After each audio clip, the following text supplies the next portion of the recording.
Hello everyone, welcome to our Let's Play series of Expeditions Viking. This is Kettil RPG as usual, and I'm very happy that you chose to join me today here in Rurik. And look at that, we can take the boat all through there. This is interesting actually. I've never really looked at a map of Britain and its rivers, but I do know that one of the big reasons why the Industrial Revolution really caught on in the 18th century, not even in the 19th century, the 18th century, is because of the rivers. But yeah, everything is connected through water, so you can get water very, very close to anywhere inland, which is pretty awesome. So let's go over to Skarin. You see that? You could go everywhere. But we're going to Skarin, your homestead. And actually, let me check. It's 4 days. Good, good, good. So, yeah. Let's see what happens. Nobody gets fatigued. Things are going well. You'd think that they would go along the coast, but they know better. Yep. Skarin it is. We're going to be able to talk to Nefia's sister. And actually, last episode, we developed a little bit of a, well, I don't know. I don't know. I think Nefia sees us now a little bit more as a potential lover and a little bit less as simply a friend. But here we are back home. It's been a long while. It's been a long while. Many episodes, actually. So, yeah. It's good to be back, I guess. What is Liffer doing here? It's good to be home, is it not? He asks. If nothing else, then to assure ourselves that our homes still stand. Yeah, how's your family doing? Now they are beginning to fare much better. The wealth we have brought back from Britannia has improved the situation throughout your domain, even in the outlying homesteads. My father is no longer a young man, of course. I know his opinion is that I should stay here and help with the farm, but now he sees the results of our travels. His complaints have grown less vehement. Yeah, let me ask you about the rest of the herd. I will strive to give you an honest account of things. Who do you have in mind? Any thoughts on Nefia? She has become a strong shield maiden. We still disagree on many things, and old resentments linger between us, but there is no doubt she is fiercely loyal and determined to serve you well. What about Kettil? Kettil and I don't get along. His sense of humor and his lack of restraint in when to use it vexes me greatly. I recognize his value to the herd, but if Sigridr, yeah, had been willing to come in his place, I would have considered that a great trade. What about Gunnar? Asliffer crosses his arms. Gunnar the Peaceful is an unhinged maniac, and he will get us all killed. Is that good enough? I shall never understand why you let him join. True, he is a monster and on the battlefield, but and that would be fine if we could count on his allegiance. But his allegiance is to gold and silver, not to you. Any opinions on Idis?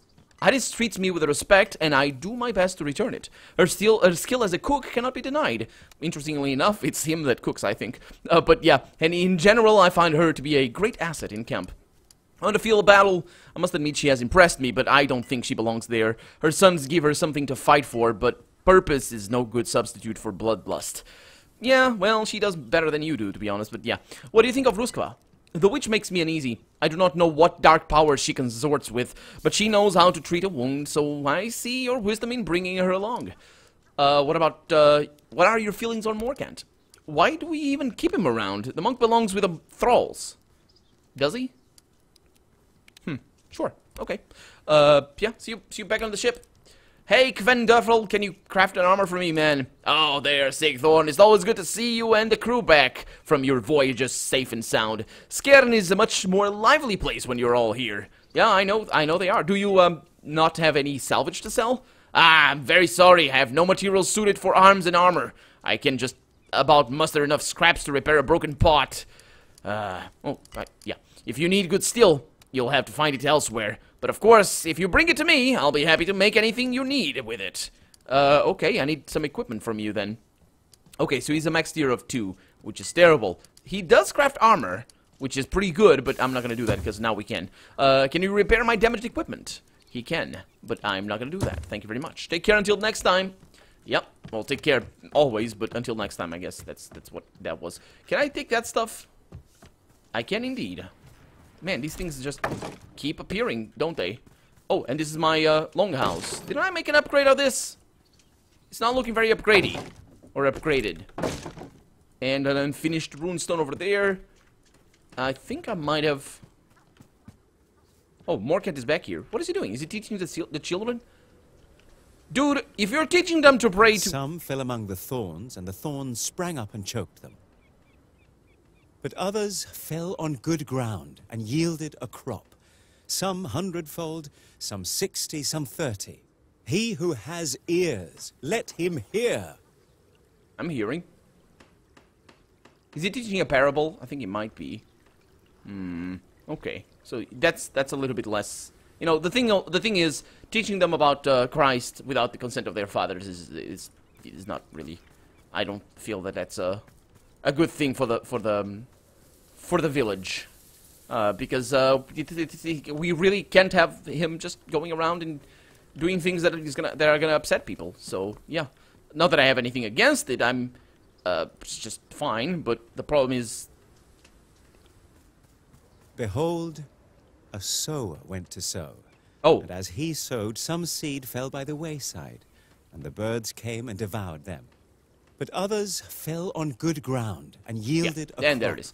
Some 100-fold. Oh my God! 60, some 30. Have much earth. He who has ears. Immediately. Oh my God! They had no Can you please stop that?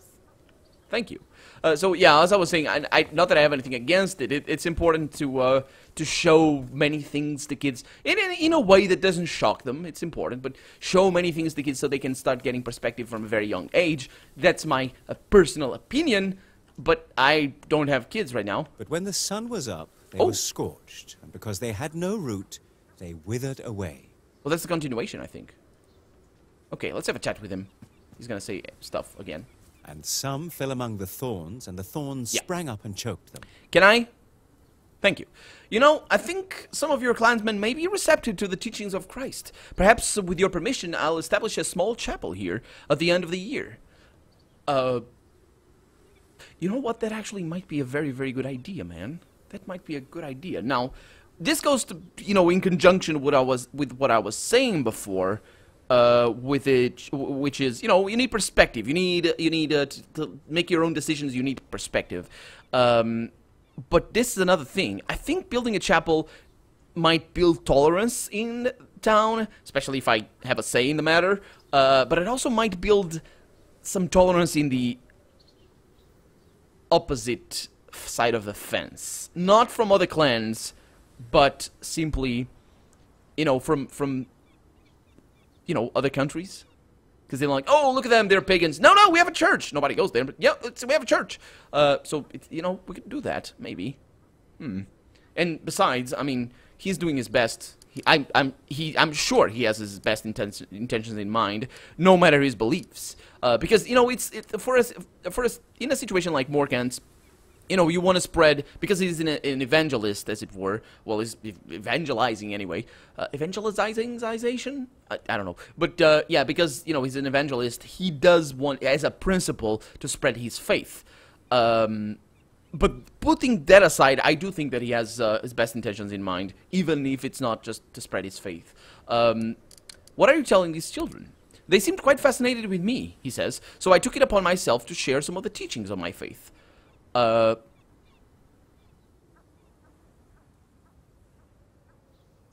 That's interesting. My character doesn't have anything to say that is interesting. But yeah, let's go with this one. Well, if you're keeping them occupied, they're not causing trouble. My thoughts precisely, he says, and he's getting morale. That's good. I'll keep teaching them then. I have much to share. You know, I can't really say that he's, you know, the teachings of Christianity are ill-suited for these times. So, pragmatically speaking as well, from, you know, a little bit of a meta-gaming here, because, you know, my character doesn't know much about Christianity, but I do. Teachings of Christianity kind of fit. It's okay, you know, it's just, you know, just being receptive and loving the other, and sometimes not doing that, but, you know, that's probably not the teaching parts. That's probably just the consequence of people that maybe follow it with a different thing, you know, just, yeah, it's okay. How did you become a monk, Morcant? Well, I suppose I know you well enough now that I can share that story with you. My father was a very wealthy and influential man, an elder man. He supported the wrong king, and he was killed for it. that left my mother with a simple choice: send me to a monastery or allow me to be killed. By giving my life to a monastery order, I lost my claim on all inheritance. Not to mention, monks rarely seek bloody vengeance upon those who have wronged their families in the past. Vengeance that just doesn't sit well with the teachings of Christ. Well, again, it depends on what you read and how you want to prophesize that, or prophesize or evangelize or whatever. Unfortunately, there's always people that will twist and just look at the Bible and just, oh, look at this, eye for an eye or whatever. I'm not well versed enough in all the different doctrines, I guess, that you that eventually came out of the Bible itself. But vengeance can actually be, unfortunately, you could kind of read it in between the lines and all that. But anyway, I'm not gonna argue. Another thing that I've just now remembered is that, with all my decisions here, I didn't even take into account who I was dealing with. Morcant is a pal. Morcant is actually remember when he was so careful of my own situation that he made me think that he might not even be a Christian when he said, a fellow non-Christian. He was talking about my fellow non-Christian, about we helping them. But he's a pal. He's just completely okay with things and all that. So even that, just, if it wasn't for my pragmatical approach, I could count on just letting him do his thing because he's a pal. So I owe him that, I think. I owe his character. So yeah, what's it like where you're from? Well, you've been there. Well, not quite there, but close enough. Monkwearmouth? Sure. It's not much different from the convent of St. Augustine. It's an ordered life. We pray at certain times, we eat at certain times, we sleep at certain times, and at other times we read or illuminate great works. And that's illuminate great works, that's painting in books. Or simply contemplate the glory of the Lord. Actually, is it painting in books, or is it actually writing books? Because as a monk, he would... No, actually, not all monks wrote. There were monks that were specialized in writing. And there's some famous ones that wrote famous books. Unfortunately, a lot of very, very important books were lost, but, so the famous ones and the famous books are, unfortunately, just the ones that kind of survived the years. And they're famous ones for the wrong reasons as well. I don't actually remember, there's a French monk that wrote a vast collection of books, and he has a very, very, very hard way, a very hard, script, I think is the name, because it's all in circles. It's all in circles, and it's really, really hard to see, but he wrote very fast. Well, no kidding. He's just made circles. But some people are specialized in reading those books, and they have mostly been transcribed. I think there's a couple of early books that still, or earlier books that are fragmented, and there's a lot of stuff going on because they're copies of copies and just weird. But yeah. I miss it at times, he says. There is serenity in such an ordered existence. But even if exaltation is found within the walls of a monastery, knowledge is found on the road. Yep. I'd like to know what... Well, isn't that wisdom? Sure. I'd like to know what you think about the rest of my herd. I suppose I can share my views, he says. What about Nefia? A strong-willed woman, that's for sure. I find it very difficult to quite understand her. It's clear that she is very driven, but could it all be the product of a subverted maternal instinct?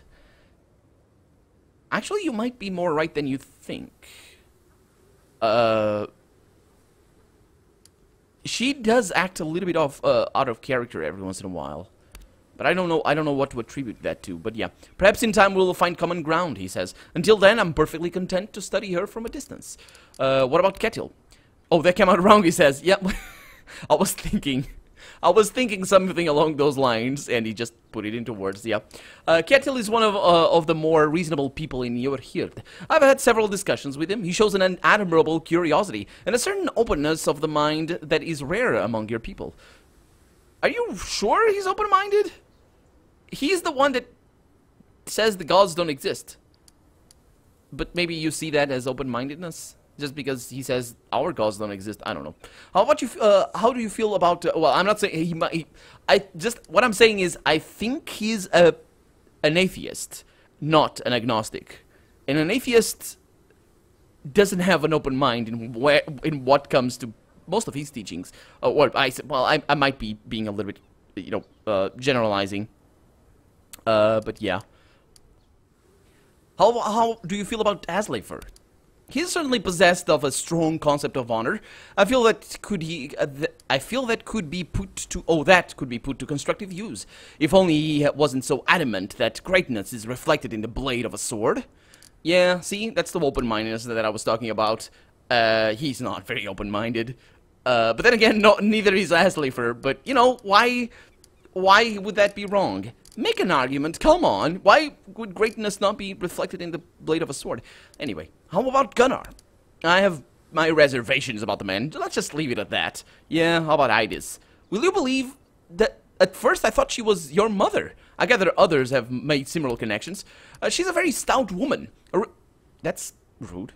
Anyway, a real farm wife, I would say. A tremendous cook. Not sure I approve of bringing her into battle, but she's certainly one of the more agreeable members of your retinue. Well, she's pretty awesome, isn't she? What do you think about Rushva? I enjoyed the opportunity to learn more about her, or from her, about your faith and your mysticism. Many among my order would fear her, but I see her for what she is.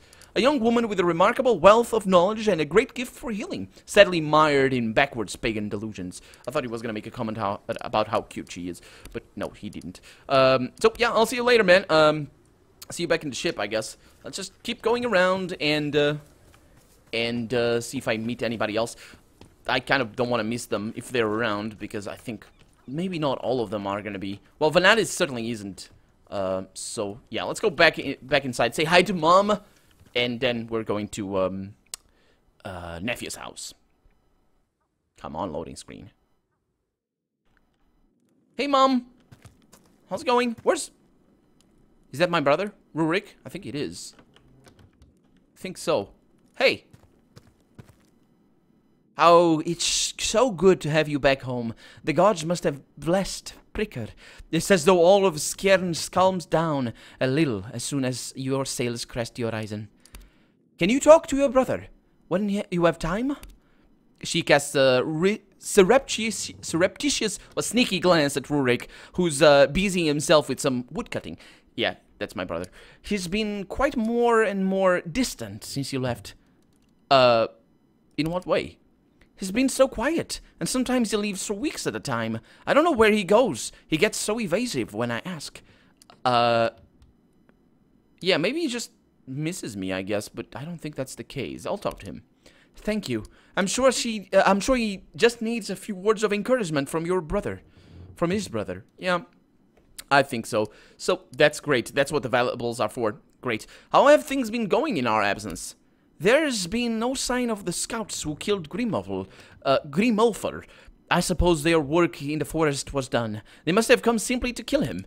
Poor Wolfer, he survived such dangers only to be struck down in his own home. He could have been a great help to train the young while you're away. Yeah. So, Erliger has started grumbling again. I suppose that's to be expected after what you did to his sons, but I had hoped he would be pacified longer. Okay. Grimvarder and his family are having great difficulty tending their farm without Aslefer around to help them. Unfortunately, we can't spare anyone from our own lands. Yeah, we don't really have thralls, do we? Okay. Things are never easy without you and your Uskarls here to keep everyone in check. I think we're doing all right, though. Okay, it's good. It's good to hear. How do we fare in terms of wealth? Your mother scratches her arm while she thinks, we've made much progress. Our people are happy, and trade is picking up along the King's Road. If I were to put a number on it, I might say we're about halfway to where we need to be to ensure that no claim made by Skuld Skullcleaver will have any merit on the Althing. Okay, we've brought treasure home from the clan. Well done! I will invest this in our trade. Used wisely... Great. Used wisely, 100 Ortug of silver may soon turn into 1,000. Well, there's more. Okay, we'll put this toward food, medicine, and clan prosperity has increased. Building materials, this will greatly improve things for our clansmen. I have more, I think. Thank you, Sigthorn.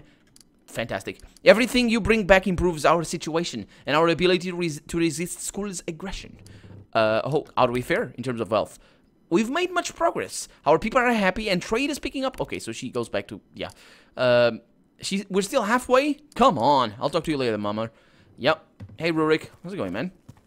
Can I just give him a strong embrace like, hey man, how's it going? Have you been listening to a lot of Men of War lately?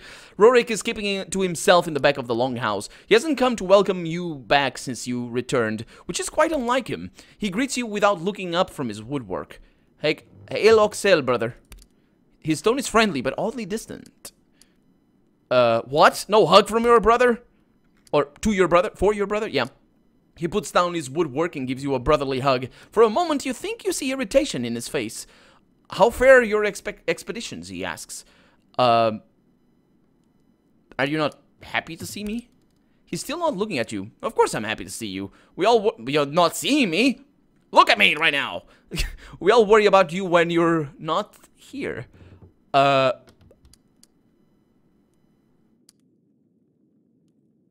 Alright, what's going on? You're hiding something from me. He stops his carving and straightens up, but instead of looking at you, his eyes bore into the wall in front of him. So what if I am? I'm allowed to have secrets? I'm not saying... that. It's about time I get out of town a bit, wouldn't you say? I've spent too much of my life cooped up here. Maybe you just set a good example for me. Maybe I've decided to change. Maybe. Sounds like somebody has been influencing you, I guess. Rurik holds up a hand to stop you. Don't. Don't do that. You hit a nerve, apparently. I'm finally taking charge of my own life, trying to get back some of the dignity I've lost over the years. Don't try to attribute this to some nefarious outside influence.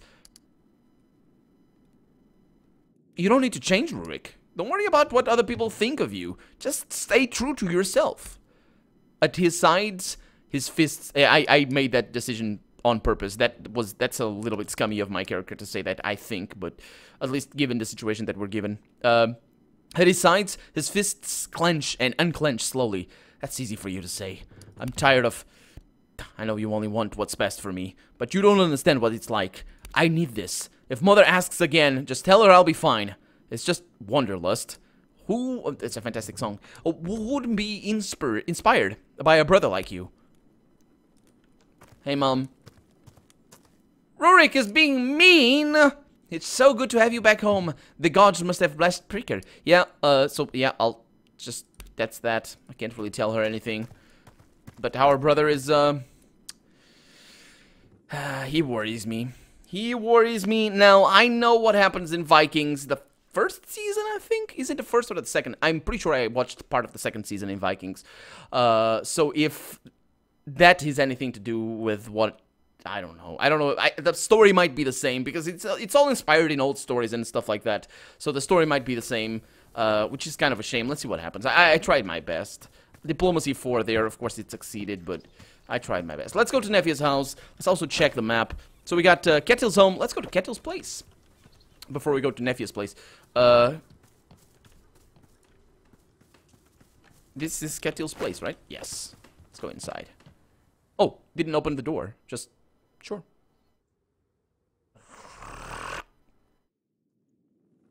Hey, Kettil. How's it going, my man? Sigreader, how's it going? Oh, hey, Sigthorn. Perfect timing. I was just telling Sig about that giant we fought. With 3 heads? The huntress laughs and shakes her head. Leave the poor Than out of your shenanigans. Just looking for a little support is all. What, didn't we fight? Wait a minute. Wasn't it 3 giants? I thought it was 3 giants. But, oh, it was in here, not in Britain.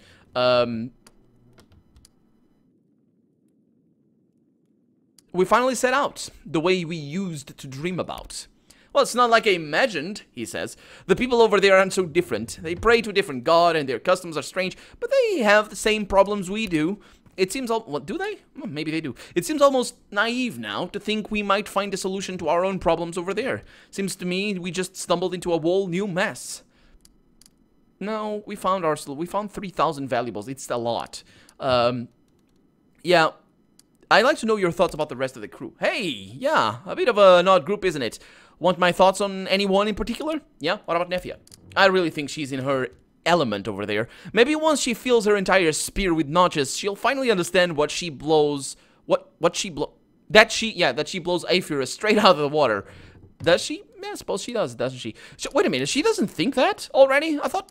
No, that she is quite protective of her sister, actually. But I always thought that she... You know, she is protective of her sister, but... I thought that it was because... I don't know. Didn't she think that already? Yeah. What do you think about Ruskva? Ruskva is definitely going to poison me one day. Not because she has anything against me, but because, I don't know, the hell appears to her in a dream and demands a blood sacrifice. Kettil twitches with premonition and his head swivels to look behind him. Yeah.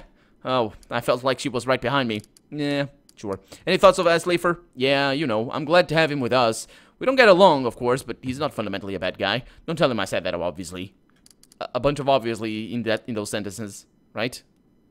No, that's just, of course. What about Gunnar? I had a dream the other night where you and I snuck up on him and shaved him in his sleep. But it didn't work. I mean, he still had a beard when we were done. I know that's just crazy dream logic, but a part of me can totally believe that's what would happen. Yeah. I thought when you said shaved him, I thought we had shaved his whole body, and that doesn't sound like the kind of dream I want to have. Any opinions on Ides? I have my doubts that we would even still be alive without Ides here. I mean, I'm not even talking about the cooking, but just her general aura of calm and common sense. Jokes aside, the big woman has really showed us another side of herself on our travels. Who would have thought that she'd be so tough? Yeah, she is pretty tough. What are your feelings on Morcant? I kind of like him. I'm probably the only one in the Hird who does. The man holds a lot of knowledge underneath that silly haircut. And does he have a silly haircut? I didn't notice. And he hasn't openly condemned me once for being a pagan barbarian yet. Most reasonable Christian I've ever met by far. Yeah, it is. He is, isn't he? Yep. I do pretty good impressions of the guys, you know. Just ask. Guaranteed to cheer you up. Yeah, I would like to see you do an impression of Gunnar. But I don't think that's a possibility. Anyway, we're out of time for the day, so let's deal with the nephew's sister, I always forget her name, on the next episode. For now, I'm Kettil RPG, and this has been Expeditions Viking. I really hope you've enjoyed it, and if you did, go ahead and leave a comment, like the video, but above all, thank you so much for watching, and I hope I'll see you next episode. Who's banging? Oh, there we go. Bye-bye.